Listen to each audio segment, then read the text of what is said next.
Welcome in to the Late Night Gamecock Show. My name is Matt Anderson, and joining me, as always, is Alex Jones of thebigspur.com. Normally, this show airs on Tuesday nights, but the Gamecock men's basketball team had a game against Towson last night, and Alex Jones was covering that, and I was watching it, and I'm sure that all of you were watching the men's basketball game as well. So we pushed it out to Wednesday. Honestly, looking at the schedule going forward, we're probably going to have to move the show around to accommodate the basketball team going forward, both men's and women's as we're covering both teams. But happy everyone's here tonight. Tonight, we're going to talk a lot about men's basketball, talk about some stuff happening in the SEC with men's basketball. And then obviously we have a lot of football talk tonight. Gamecocks moved into the college football playoff top 25. So that was pretty awesome for Shane Beamer and the guys. And we're going to preview this Missouri game and give you our best bets. So appreciate all of you being here with us tonight. And Alex, how about you roll that intro? Well, Alex will probably be right back.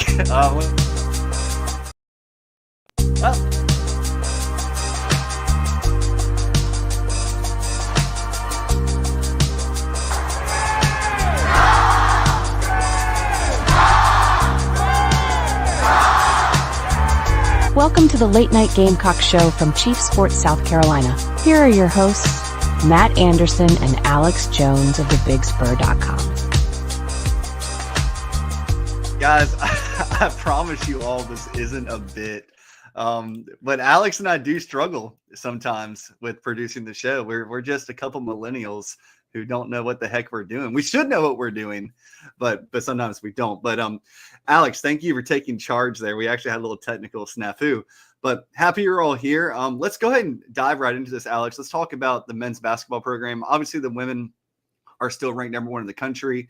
They've had 2 top 25 wins to start the season. Last week on Sunday, I believe it was, they defeated a fellow top 10 team, NC State, without Chloe Kitts, and they won by 14 points.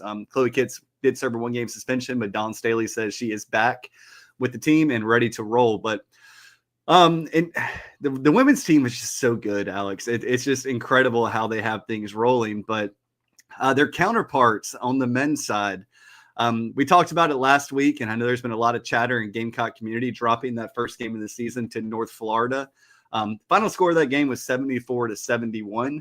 But since then, Alex, they bounced back and they have back-to-back 20-point wins at home, defeating South Carolina State by a score of 86-64, and then beating Towson last night, 80-54. Alex, I kind of want to get your take on that. Towson predicted to win the Colonial Athletic League this year, and Towson's been a pretty good team.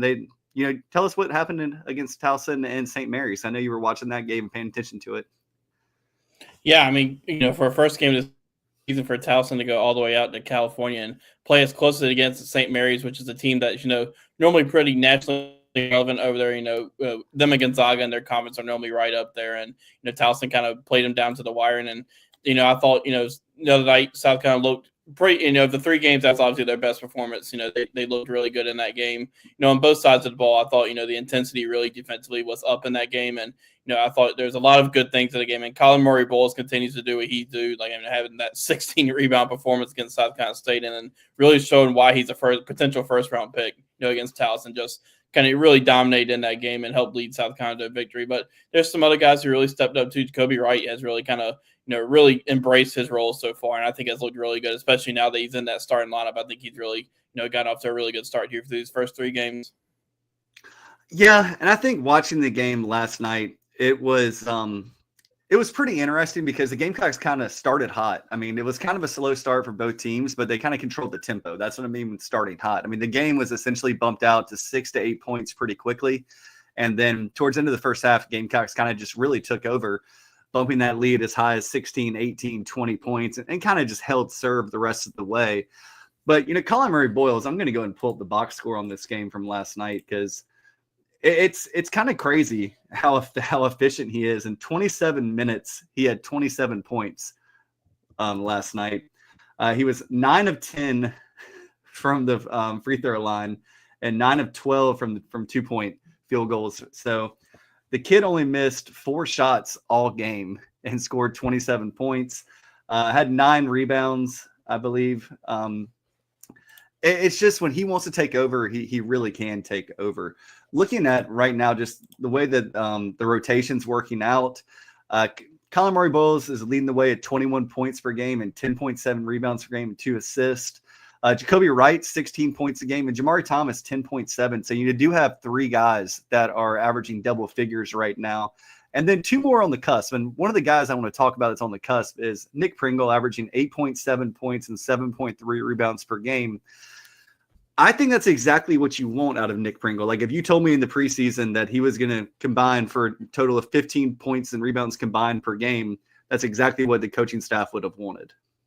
Yeah, I thought, against Towson, he really took it up a notch, and we hadn't quite seen what we thought he was going to be in maybe in those first 2 games, but offensively against Towson, he really, attacked the rim. He, they fed him down low, and he really kind of took it to the Towson post players and really played well, and I think kind of showed what, their potential of, that front court could be with him and Colin Murray Bowles. So, I think with him, the intensity seemed to really be up, and not saying that he wasn't going hard in those first 2 games, but it seemed like there was, he was really good offensively. And I think the key for him too is to help Colin Murray was rebounded. And, you saw that a little bit. So I think he's a really key player for this, team moving forward. And, that was a great start, in that Towson game to kind of maybe get him going. And they're going to need him against Indiana here coming up.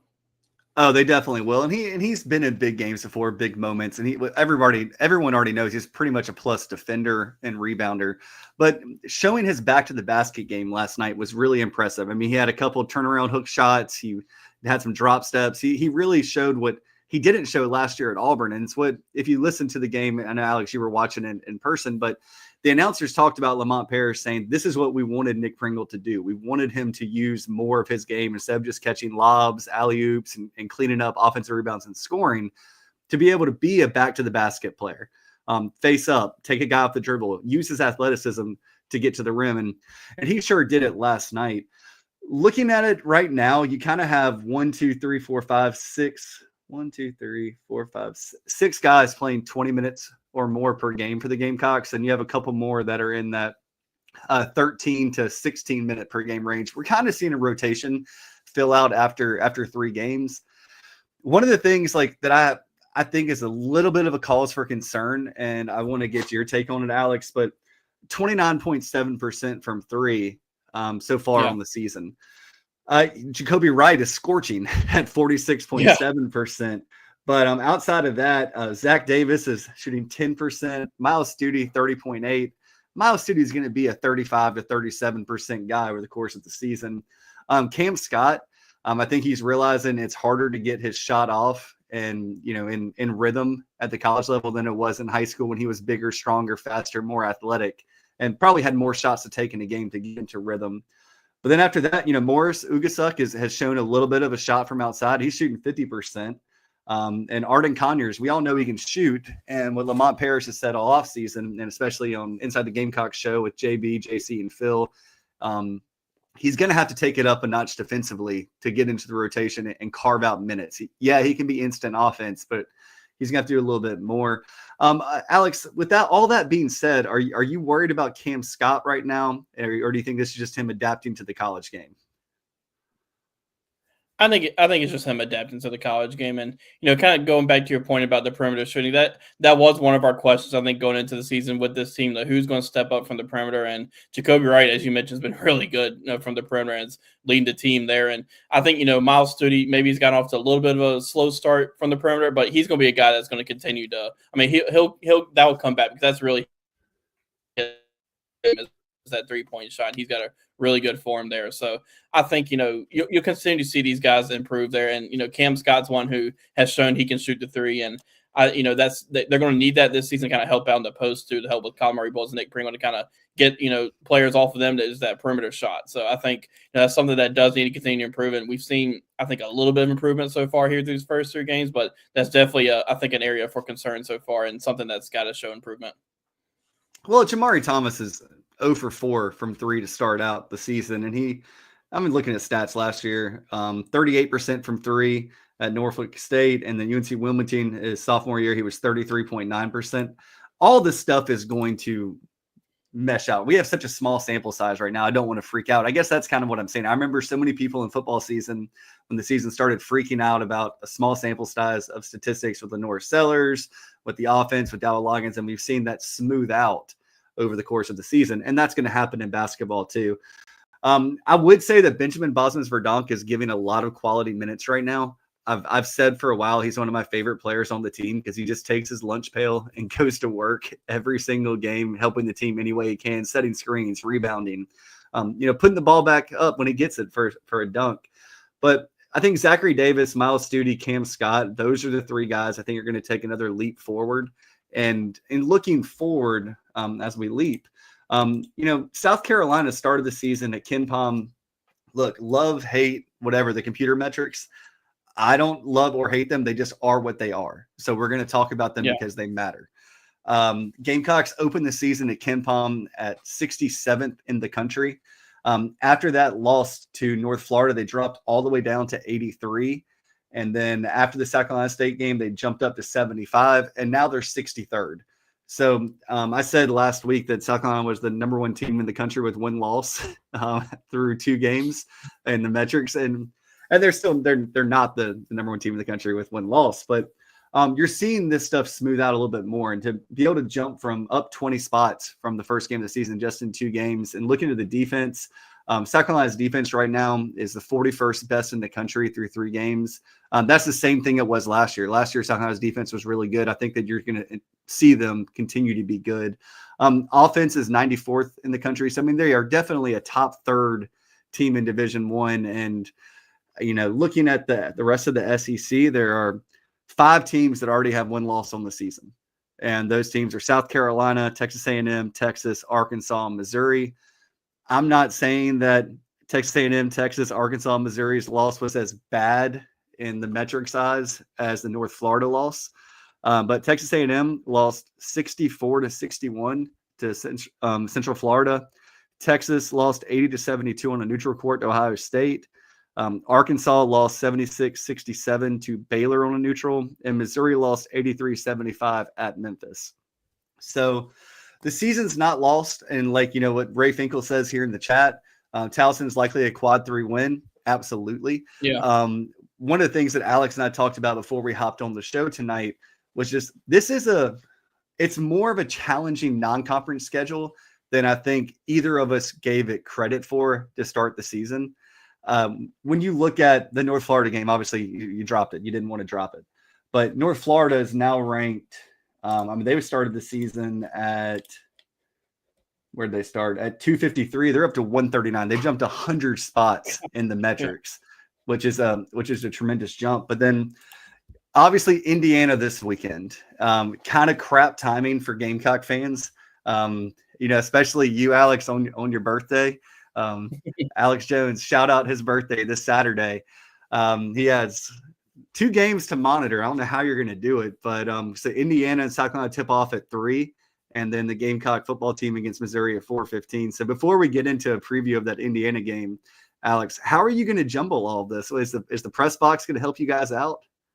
Yeah, I'm not sure what we're going to do. I'm not sure. I think I have to find a way to stream Peacock on through my computer or whatever to watch that game, and then it's going to be tough to keep up with both games in between. But it's a pretty awesome challenge for South Carolina, an awesome opportunity for South Carolina. I mean, just from the from a chance to go play at Assembly Hall, one of the best places to play in college basketball, and a team like Indiana that's I think number 16 in the recent AP poll. So I mean, it's a huge challenge for South Carolina that I know we're getting ready to get into. But one of those talking about the metrics, the metrics are all those are going to really kind of bounce around right now because it's so early. But I mean, that's one of those wins that if you find a way to escape Bloomington with a win, that's going to be more than likely a quad 1 win. Yeah, and you look at the metrics, I always say they really start to smooth out after 6-7 weeks of the season. At that point, you have 12, 13, 14, 15, 16 games, depending on if, you play in a holiday tournament in Thanksgiving and around Christmas time. But Indiana, last year, according to KenPom, Indiana finished 91st in the country. Jumping all the way up to 16th in the country this year. I think has a lot to do with the transfer they brought in from Arizona, Umar Ballo. 7 foot, 265-pound kid, was a 5-star coming out, was always a 8, 9, 10 point a game guy at Arizona, 8, 9, 10 rebound per game guy at Arizona. Mackenzie Mbako, he was a 5-star, originally committed to Duke. Duke got 5 or 6 5-stars, and he decided to bounce. So he went to Indiana. Indiana has talent. Miles Rice is a good player. Malik Renault is a good player. But Mackenzie Mbako is kind of like the guy that stirs the drink. It'll be interesting to see who gets that matchup on Saturday. I would think it's probably going to be Zach Davis. Zach Davis probably has the most ability to match up from a size standpoint because, Mackenzie Mbaka is 6'9", 222. And he's had some big games so far for Indiana. I mean, you can't really take much from Indiana's schedule so far. They won by 19 against Southern Illinois, something, an SIUE, the 305th best team in the country. And then they did wallop Eastern Illinois by 35 points, but Eastern Illinois is also one of the worst teams in Division I basketball. So Indiana's going to have their test this weekend, just like South Carolina's going to have their test. South Carolina's they played one more game. They've already had the failure against North Florida, and it looks like Lamont Paris really kind of busted some tails getting ready for South Carolina State and then Towson. So I don't know what to expect. If you look at KenPom right now, he has Indiana favored by 6 points, saying a 74-68 game. We'll see. I mean, I think South Carolina has the opportunity to score some points. They're going to have to hit some 3-pointers in Bloomington. They're going to an absolute cathedral of college basketball too, which is really exciting for the Gamecocks. As Alex said earlier, if you want to watch this game, it is on Peacock. So if you don't have Peacock and you want to do a free trial or something to make sure you get a chance to watch the game, I might hold on to that Peacock subscription for a month because during Thanksgiving, there's going to be a million college basketball tournaments going on, and you're going to be able to watch Feast Week. But make sure it's 3:00 on Peacock if you have the opportunity and can watch it. Maybe split screen it, have 2 TVs. It's a nice day of Gamecock athletics. I think kind of. Yeah, I was just saying, sticking to the Indiana point. I think it's one of those where they are going to have to find ways to hit more threes. They got to be a little more consistent from 3-point range.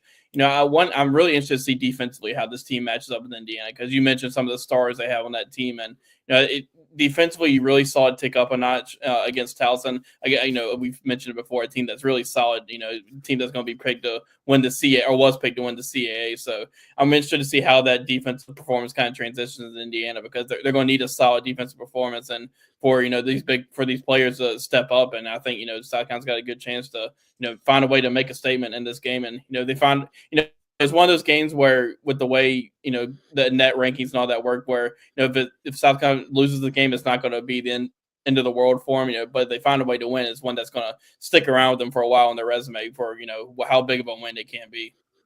Yeah, it's not going to hurt them at all. I mean, when you look at Indiana, they're pretty big. I mean, they go 6'9", 7 foot, and they have another 6'9" guy that plays significant minutes for them. But I think this could be a game where you see Benjamin Bosman-Verdonk get out there and throw his body around to pick up some fouls and make life challenging. And look, Colin Murray-Boyles is still an elite defender. Everything we talk about is his offensive game right now because it's just through the roof. But there's going to be potentially 2-3 first-round picks on the court this upcoming Saturday.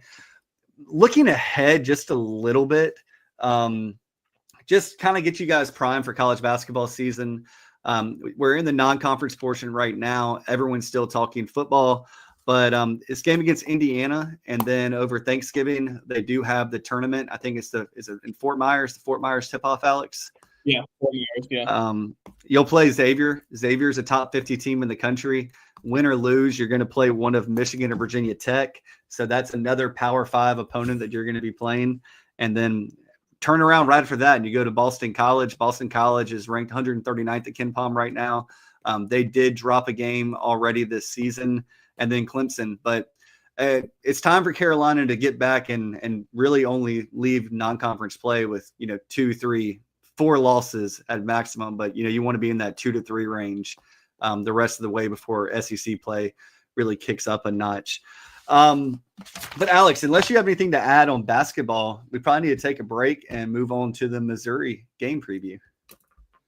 Yeah, I'm good to go. When we come back, the SEC availability report is out, the first one of the game, and there are some interesting things on the Missouri side so that we need to get to. So we'll come back to that. Mike here for one of the better dining options in the capital city. You know, when I first moved there, I asked people around the radio station, where are the best wings? Well, the consensus was D's Wings. That was then. Today, they still have the best wings, but it's so much more. Now in their new location at 415 Meeting Street in West Columbia, yeah, they get voted the best wings on a routine basis. Yes, they get voted the best sports bar on a routine basis, but they're not just about wings, and really, they're not just a sports bar. It is a family-run local restaurant and bar with 20 TVs and 25 beers on tap. And how about these daily specials? Every Monday night at D's, you've got 75-cent wings from 4 until closing. Tacos on Tuesday. Then on Wednesday, 18 wings and a pitcher of beer for $29. You've also got ribs and oyster bucket specials on Thursday. And no matter how big the party is, 20 or more, no problem. Just call ahead of time and they'll take terrific care of you. They'll do takeout as well. And guess what? A human will answer the phone and take the order. Billy and his staff do an outstanding job. Check out D's 415 Meeting Street in West Columbia.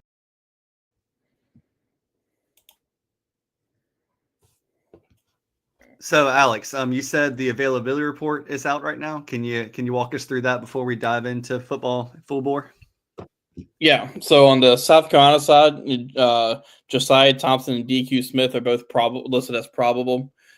Gilbert Edmond is listed as doubtful. Nick Barrett, Jakai Moore, and Matthew Fuller are listed as out. Josiah Thompson, obviously, he came out. Just Tree Babalay took over him in the second half.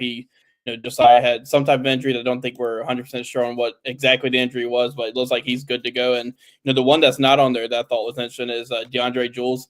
He's missed a few games and at defensive tackle, and I think that's really good. I mean, obviously with him not being listed, it seems like a pretty good sign for his status, and that's a big pickup to get back in this game the way Missouri likes to run the ball.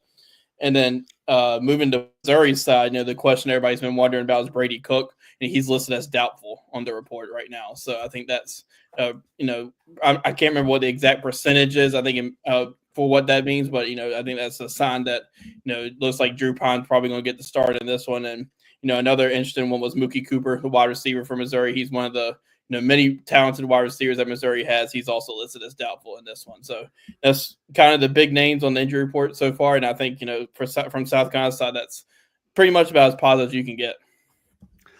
Yeah, I agree with you. I mean, talking about South Carolina right now, we'll break down the Missouri game in a second, but South Carolina did break into the college football playoff rankings top 25. Gamecocks slotted in at 21st, which was interesting to me because it's one spot above LSU. And then at 22 is Missouri, who the Gamecocks play this weekend. J.C. Sherbert pointed out on the Big Spur today that if the Gamecocks are able to win on Saturday, it'll be the first time in the Shane Beamer era that the Gamecocks have beaten 3 ranked teams in a row in the same season, which is obviously a big opportunity for the Gamecock football team. Looking at the college football playoff rankings, Alex, everybody right now wants to know, can the Gamecocks find their way to the college football playoffs? And there are a lot of rules that go around this with conference champions getting automatic slots, and then the group of 5 team getting a slot. Notre Dame, if they fall in some special part of the rankings, they get an automatic spot. But there's so much football left to be played for the Gamecocks to even have like a 14% chance on whatever FPI, ESPN metric there is. Obviously, if you have a 14% chance of getting there, you have an 86% chance of not getting there. I don't know about you, but I'd much rather have an 86% chance of making it. I was curious, though. I wanted to look at the teams ahead of South Carolina in the rankings. Most notably, Clemson is one spot ahead of the Gamecocks at 7-2. Then Louisville 6-3, 19th in the country. Got 3 losses, and I would say that the Gamecocks' 3 losses are probably a little bit better than Louisville's. I guess the Gamecocks just haven't had the fortunate opportunity yet to play and potentially beat Clemson like Louisville did to put them one spot ahead. I did scratch my head, though, at how LSU can be one slot behind South Carolina with a head-to-head win, and then Clemson can be one slot behind Louisville when Louisville has the head-to-head and more losses on the season. So just your take on this, Alex. I mean, it seems like to me, and there was a good conversation on the Big Spur today. If you're not a member of the Big Spur, make sure that you go ahead and join and get in for the last college football playoff push, if you can call it that, and then bowl games and signing day and transfer portal and college basketball and baseball. And I mean, there's just so much going on. But there was a conversation on the Big Spur today, like, why do you play hard out of conference games if you're going to get penalized for playing them? What's your take on that, Alex? I see a lot of teams, like Penn State hasn't beat a ranked team all season. Right. I think it's going to be interesting to see. You'll have a better understanding of what the committee's really looking for from a playoff standpoint with who they put in based on how these teams are scheduling. And I think, if you start to see where some teams are getting in that don't have like a big time quality win, that I think you'll start seeing teams start to schedule kind of like that, where they just kind of rack up the wins. And, like from South Carolina's standpoint, you kind of go back to our topic that you're talking about with their chances of making the playoff. Like, obviously, they got to win out to have a chance. And I think it's got to be, strong showings in each game for them to really have a chance. I don't think you can win like every game by 3 points and get yourself in. I think it's also too, like, still a lot of things that have to go in your favor, but I think there's a chance. I mean, obviously, I think like you mentioned, it's like a 14% chance, for the ESPN FBI that's, given South Carolina. So, I think just one of those things where, and Shane Beamer and the guys kind of talked about it this week, like, you just got to go 1-0 this week and not be looking ahead and not be worrying about, all the different things that can happen. Just, find a way to go 1-0 this week and do what you can to find a way to beat Missouri. But I mean, how great is it though? Whether it happens, doesn't happen, however close the Gamecocks get. I mean, if they finish like one spot out, everyone's gonna, I feel bad for those LSU referees. They may get their house TP'd or something, but everyone's gonna look back at that particular game. But just looking forward here, I mean, Clemson's one spot ahead of them. Okay, so let's just say Gamecocks win out. Like, that's they have to. If they're going to have any opportunity, they have to win out, and they probably have to win in convincing fashion. So just look at teams ahead of them. Clemson at Pittsburgh this weekend. Pittsburgh is a upstart team this season that's kind of fallen the past couple weeks. But then you know what? You can control that game against Clemson later in the season, and you can jump them. And then you look at Louisville. I think that the Gamecocks will potentially jump Louisville if they win out, even if Louisville wins out, because they got the head-to-head against Clemson and probably strength of schedule. So then you go to Washington State. They have New Mexico, Oregon State, and Wyoming. They lost to Boise State. I'm just going to go through this rapid fire, Alex, just to get through it. But then you have Colorado, Utah, Kansas, Oklahoma State. I could see them dropping one of those games. Kansas State, Arizona State, Cincinnati, Iowa State. I mean, Iowa State was ranked 17th in the country recently. So maybe Kansas State struggles. At Texas A&M, Gamecocks already have the head-to-head against them, and they have to go play Texas. SMU, they have Boston College, Virginia, California. They're going to have to play in an ACC championship game, most likely. They drop that. What happens there? Boise State, their only loss of the season is Oregon by 3 points. I mean, they're my darling this year. I love Boise State, and I love that running back, man. I cannot wait to draft him in fantasy football. Yeah, he's so cannot good. wait. Is he your Heisman winner right now? Your Heisman front runner? It's either him or Hunter. Honestly, those are my top two. Just because what Hunter does on both sides of the ball. But then you have Georgia. Okay, well, Georgia has the win over Texas, the win over Clemson in dominating fashion. They lost to Ole Miss. They have Tennessee coming up. I mean, that could be a potential roadblock for them. And then you go to Ole Miss. They have the head-to-head against South Carolina, and they have Florida and Mississippi State. Those are the only teams between the Gamecocks and the top 10. So if some of those teams drop a game and the Gamecocks keep winning, it's not out of the realm of possibility to get into the top 10 and just see what happens from there. Yeah, exactly. And I think, as you mentioned, I think you need to win each of these final 3 games in convincing fashion to really kind of bolster your ranking and continue climbing their rankings. And, I think a lot of it depends too on, I keep saying what happens on the outside, but when you look at like how many teams from the Big Ten are going to get in? Is it going to be just one from the Big Ten or 2 going to get in? Or how many from the Big 12 end up getting in? So it's just one of those where, it's going to be, for South Carolina to be in this position to be able to, say like I know the chance is small for South Carolina to get in the play, but there is still a chance, and it can be fun just to watch the games and see, kind of track to see what South Carolina needs to have happen if they can find a way to go 3-0, and you never know what can happen, but South Carolina's put themselves in a chance here to win out, find a way to win out, and you see what happens. Yeah, I mean, it's like interesting to me with like Indiana. Like they have to play Ohio State coming up in 2 weeks. If they get blown out, they should tumble. They should really tumble down the rankings. So I mean that's a team that's ranked 5th. Penn State, they're ranked 4th, and there's so much that's going to have to happen. And a lot of these teams are going to be in win or you fall out, and you might fall like 10 spots. So we'll just see what happens. I cannot believe we're even having this conversation and talking about winning these games. I mean, I can believe it because, I think I was the one that predicted 11-1 for the Gamecocks, and you predicted 10-2. I mean, let's not forget that we had that conversation a couple months back, and I remember that. I remember. Don't think I forgot. I haven't forgotten about that. I will cash my receipts every chance I get. But I think you've also forgotten about my Florida record too. So we'll just I have not forgot about that either. But anyway, and you go back and revisit old episodes. They're a lot of fun because we're going to be wrong a lot. We're going to be right some, but we have a lot of fun doing it, and it's not all for entertainment. We actually do our homework and try and give you the best information that we can. But talking about what the Gamecocks have to do to potentially get into a college football playoff is win games convincingly. I see Carolina Titan here in the chat box. If Gamecocks beat Missouri by 17 or more, destroy Wofford, and beat Clemson, he thinks they're in. Committee had to be hearing all the push South Carolina's getting for not being ranked previously. Probably so. I think that, we laid out scenarios and situations where the Gamecocks could jump in the top 10 or 11.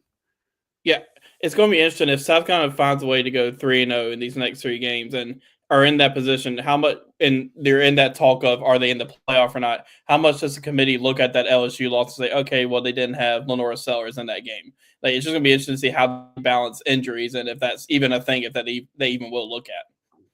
Yeah, and I think if Alabama finds their way comfortably in, you lost by 2 on the road to Alabama, Ole Miss, not a good showing for South Carolina in a lot of ways. But like you said, Lenore Sellers, do they take it like the college basketball committee and start looking at players were injured, players were out? Yeah. How does that impact it? In college basketball, you have 36 games, 35 games before they have to make a decision. College football, you have 12, maybe 13 before you have to put 12 teams into a college football playoff. But like I said, talking about Gamecocks having to win in convincing fashion, earlier today, I saw that the Gamecocks were favored by 12.5. Looking right now, the Gamecocks are a 14-point favorite. It looks like the availability report may have pushed that more in South Carolina's favor over the last 10 minutes, potentially, Alex. And over-under is at 44.5. Yeah. Oh, no, I'm sorry. The spread's at -12. It opened at -14. I'm sorry. Sorry there, guys. But anyway, Alex, I wouldn't be surprised if you start seeing once you have finality and you know that he's probably not going to play, he's doubtful. It's going to be Drew Pine. And I sent these stats over to Alex earlier, and we're going to just talk through a couple of them when we talk about this upcoming game. It's kind of weird that the Gamecocks have played 7 SEC games so far. This is their SEC finale. Gamecocks are 4-3 so far in SEC play. They're guaranteed a 500 record at worst. But could potentially get to 5-3. Gamecocks haven't done that in a while in the SEC. But Missouri has only played 5 games so far in SEC competition. Missouri is 3-2. What's interesting to me, Alex, when you look at points for and points against, Missouri through 5 games has only scored 91 points in SEC play, and they've given up 142. You contrast that against South Carolina. And South Carolina's played 7 games, but they've scored 199 points and given up 132. So in 2 extra games, they've given up 10 less points than Missouri has in SEC play. This actually caught me by surprise when I started just doing some raw numbers. Missouri's averaging 18.2 points per game in SEC play and giving up 28.4 points per game in SEC play. So 2 touchdown deficit every single time they play an SEC team on average. Gamecocks are scoring 28.4 points per game in SEC play and giving up 18.8. So if those numbers just stand still, you're looking at a 28 to 18 game. Now, I don't know if that's going to happen. What do you think? Yeah. Yeah, I don't know. It very well could. Like, I think you could see a game where South Carolina, especially with the way they're playing offensively, that they just kind of keep it rolling against a Missouri defense that it has shown improvement, but I think there's still some areas that South Carolina could exploit in this game, especially with the way that Rocket Sanders is running the ball and with the way Lenoris has continued to progress. So I wouldn't be surprised if South Carolina finds a way to continue putting points up on the board in this one with the way they've kind of shown that they've kind of taken off here after that bye week. Yeah, and I look at it, Missouri's averaging 313 yards of offense per game in SEC games. They're giving up 373 yards a game on defense. South Carolina's averaging 367 yards of offense a game and giving up 321. Like, it really is just kind of mirror numbers. And that's what's been so weird looking at it. Missouri's only scored 10 offensive touchdowns so far this season in SEC games, so 2 a game. South Carolina has scored 24, so 3.4 per game. Missouri's allowed 16 defensive touchdowns, and South Carolina's allowed 16 defensive touchdowns. So, I mean, you're really looking at something that really looks like a 7-point game, just if you take, the Brady Cook stuff into account too, like if he played. You're still probably looking at a 7-point game for the Gamecocks, as high as a 10-point game. But then when you dive a little deeper, Missouri allows 3.6 sacks per game. Their offensive line gives up 3.5 sacks a game. The Gamecocks average 3.5 sacks per game. Missouri, they'll sack the opposing team twice a game. South Carolina, 3.7. South Carolina hasn't given up a sack in 2 games though, which is a ridiculous stat for where they started. Missouri averages 40 yards of penalties a game, and South Carolina averages 60 yards of penalties a game. The more and more I talk about this, Alex, the more and more it's going to be a big letdown if the Gamecocks are not able to win on Saturday.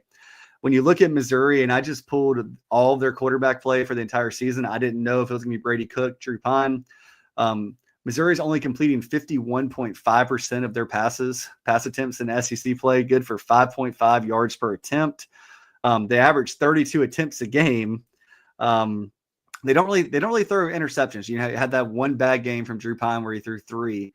But looking at Lenoris Sellers in SEC play, 64% pass completion percentage, 8.1 yards per attempt, 23 attempts a game. Looking at the rushing comparison, Missouri averages 106 yards per game rushing. The Gamecocks average 168 yards per game rushing in SEC play. As I look at this, Alex, what am I missing? Yeah.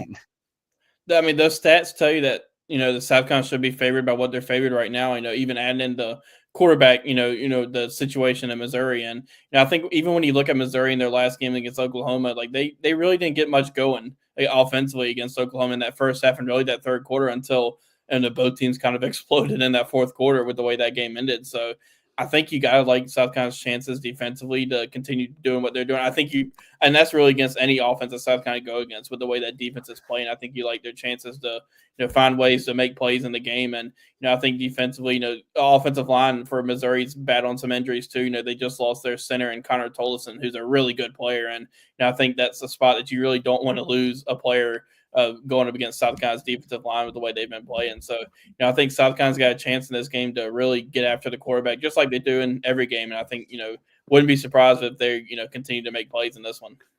Well, I'll tell you, as much as Gamecock fans do not like Drinkwitz, he's a really good coach, and he's saying all the right things to the media and to his team right now.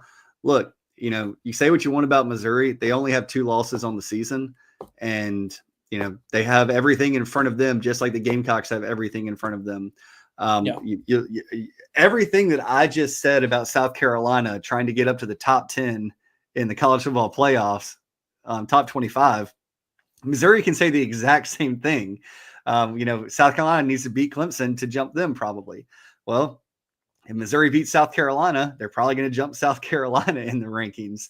So don't think for a second Missouri is going to come in here and lie down and quit. That this needs to be a game where the fans have the exact same atmosphere that they've had for, every single home game this season, especially the SEC home games. The game starts at 4:15, probably like 4:27 with the way that, the kickoff actually kicks off. So, I mean, it's going to be a night game. I mean, this is essentially a night game at Williams-Brice. The light show is going to be happening. If the Gamecocks just avoid the costly turnovers and the errors and don't commit dumb penalties, I think that the Gamecocks should walk away with a victory here. I'm going to predict that, Alex. I'm not going to be as brazen as some people might. I'm going to say 28-17 Gamecocks, maybe 31-17, somewhere in that range. I think Missouri is going to score 2 touchdowns somehow, some way, probably kick a field goal. I think the Gamecocks are going to do what they've been doing, busting some big plays. I could see anywhere from 14 to 17 points from Missouri and anywhere from 24 to 31 for the Gamecocks. So I'm going to say 28-17 Gamecocks win. Missouri covers. Yeah, I'm kind of right in that same range too. I wouldn't be surprised to see South Carolina get up into the 30s in this game. I'm going to go South Carolina wins 28-10. And I think it's just, kind of what you mentioned. South Carolina can't beat themselves in this game. If they do that, you're going to let Missouri stick around, and they're more than capable of beating you. So, I think it's one of those games where South Carolina's motivated. I'm sure they've seen all the talk on social media about how many times Missouri's beaten South Carolina in a row. And so I think it's just a lot of motivation around this team to, they're thinking about going 1-0 this weekend and worry about, the final 2 games when those games come. So I think it's, defense continues to play well and the offense continues to home right along as they have been.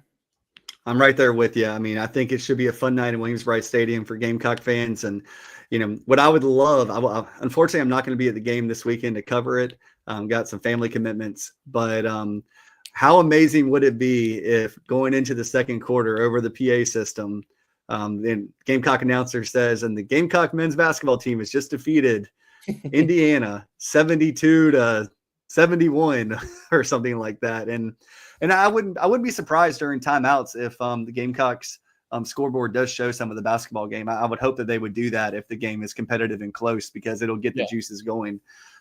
So there you have it. Alex is going 28-10. I'm going 28-17.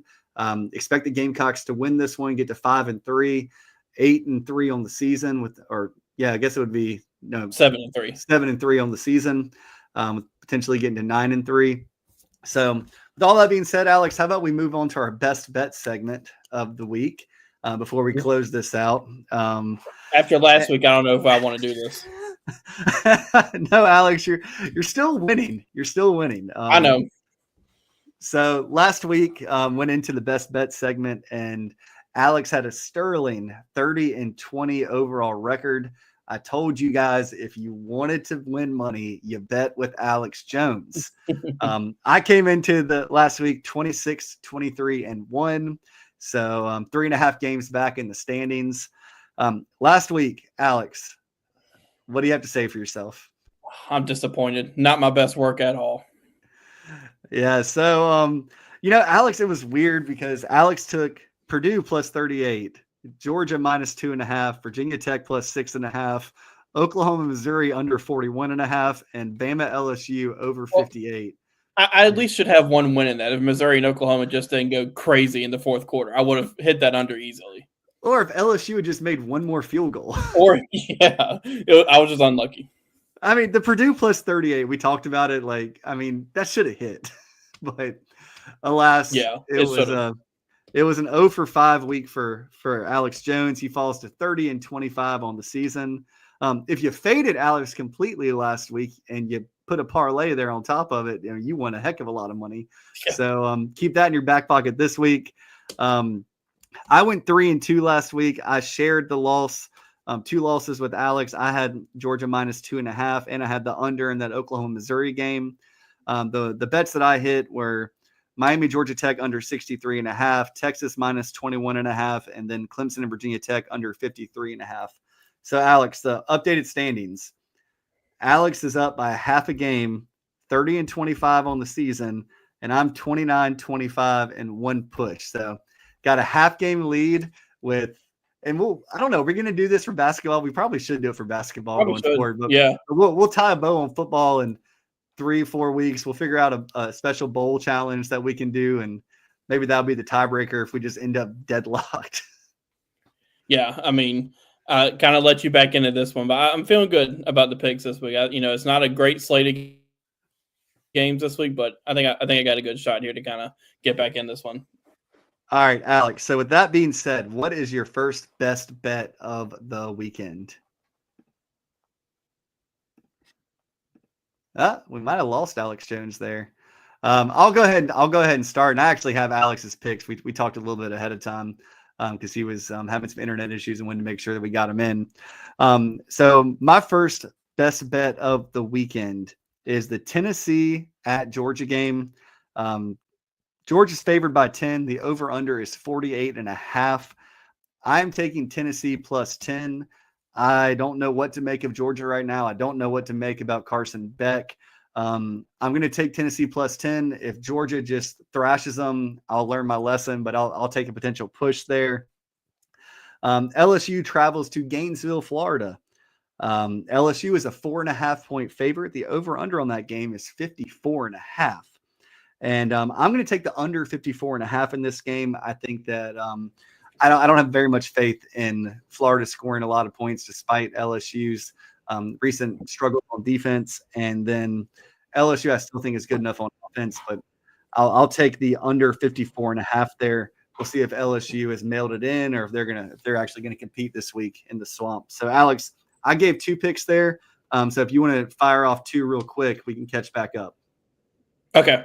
All right. So one I had was Texas and Arkansas game. Texas is 13.5-point favorite. I'm going to take Texas to cover in that one. And then the second one I had was Clemson Pitt. The over-under is 53.5, and I'm taking the under in that one. Okay. So just to reiterate, Texas minus 13.5, Clemson Pitt under 53.5. I'm taking Tennessee plus 10 in Athens, and I'm taking the under 54.5 in the LSU at Florida game. So I'll go ahead next with my next pick here. I don't often leave the SEC, but I'm going to leave the SEC for this particular game. Kansas at BYU. BYU is a 2.5-point favorite. BYU is hanging by a thread. They're winning every game at the last second, nail biters all the time. And Kansas stays in every game they play. So it's Kansas at BYU. BYU is favored by 2.5. The over-under is 56.5. And I think that the trend just remains, and BYU wins by 3 points and keeps their miracle season going. So give me BYU minus 2.5. All right. Next one I have was Auburn and Louisiana Monroe. I think the over-under, I think it was 46. I'm going to take the under in that one. Auburn, we've seen, their defense is pretty good, and I think they'll shut down Louisiana Monroe, but that offense just hasn't been good. So I think, that's probably one of the more I'm going to hate that I say this, but I'm going to say this. I'm a little confident in that. Probably the most confident in that one. Of every game we've picked so far, I have the most confidence in that one hitting, to be honest with you, because I think it might just be 31-3. It could be. It might just not even be close, to going over. My next one's a lot of fun for Gamecock fans. It's a lot of fun for someone like me in the media who had to cover this guy a couple years back. But Nebraska travels to Southern Cal, and the over-under is 50.5 points, and Southern Cal is a 9-point favorite. Marcus Satterfield is out. He's not calling plays for Nebraska. Bring in the crazy mullet guy from West Virginia. Holgerson, give me Nebraska plus 9. I don't believe in Southern Cal, and I might even take the money line there because Satterfield cannot hurt them anymore, and he can't hurt Gamecock fans anymore. I could see it. I mean, Southern Cal hadn't been playing all that well this year. I mean, I could easily see that one. Oh, yeah. All right. What you got next, Alex Jones? Next one I have is LSU in Florida. I have LSU is 4.5-point favorite. I think they're going to cover in this one. So we got double action on that game. I got the under 54.5, and you got LSU minus 4.5. So do a same game parlay and just win both of them. I could see both of those. I feel better about yours hitting than mine, but I could see both of those being the case. So my last game is Oregon at Wisconsin, in Camp Randall at Wisconsin. I know Wisconsin struggled this year. Oregon's been just smashing people left and right for the past couple of weeks. The over-under is 51.5. Oregon is a 14-point favorite. Give me Magic at Camp Randall. Wisconsin plus 14. I think that Oregon wins, but I think it's closer than 14 points. And I'll take a push if it comes to shove. I can see it. All right, the last one I have, Tennessee and Georgia. Over under is 48. I'm going to take the under in that one. I obviously don't have much faith in any offenses this week with all the unders I'm taking, but I mean, Carson Beck hadn't been playing well. Georgia's offense hadn't really been all that great. Tennessee's got a pretty good defense, really good defensive line, and I think kind of same thing. Georgia's defense is pretty good too, and Tennessee's offense hasn't been doing a whole lot. So I think I'm going to take the under in that one, 48. All right, so when we talked earlier, it was under 48.5. So I'm going to give you the half a point there, Alex, because that's what you told me earlier. I'm so cool with it. Under 48.5. So those are our best bets. Whether we really don't bet either. So like that's the other thing. So we have no skin in the game here. Yeah. So take all of our bets with a grain of salt. This is just a healthy competition between me and Alex to have water cooler talk around the office. So we're going to continue on. We're having a blast with it. It's coming down to the wire. We're in the final month of the regular season. Can't wait to see how all this unfolds. Well, Alex, like we said earlier, Gamecocks have big Saturday. Men's basketball at Indiana, this Missouri game that we've talked a lot about. So hopefully the Gamecocks find ways to get it done. Makes our job a lot easier to cover. So we hope that the Gamecocks do well. We hope that for all of you Gamecock fans. And with that being said, we're going to close out tonight's show as we always do. We want to thank all of you for joining us. When you hang out with us like this, you give us the most valuable thing you have, which is your time. And we never take it for granted. We always appreciate it. And we appreciate y'all sticking with us on a Wednesday night, little different show schedule. And for all of those that joined us on Sunday night, we appreciate that as well. And we will see you Sunday, rain or shine, win or lose. We'll be here to break down the weekend when it comes to Gamecock football and Gamecock basketball. With that being said, Alex, any parting shots before we head out the door? Yeah, it's going to be a crazy weekend in South Carolina athletics. Just make sure to stay tuned to Big Spur. We'll have it all covered. All right. Well, appreciate you, Alex, and we appreciate all of y'all. Have a great rest of the week. Talk to you soon. Bye, everybody.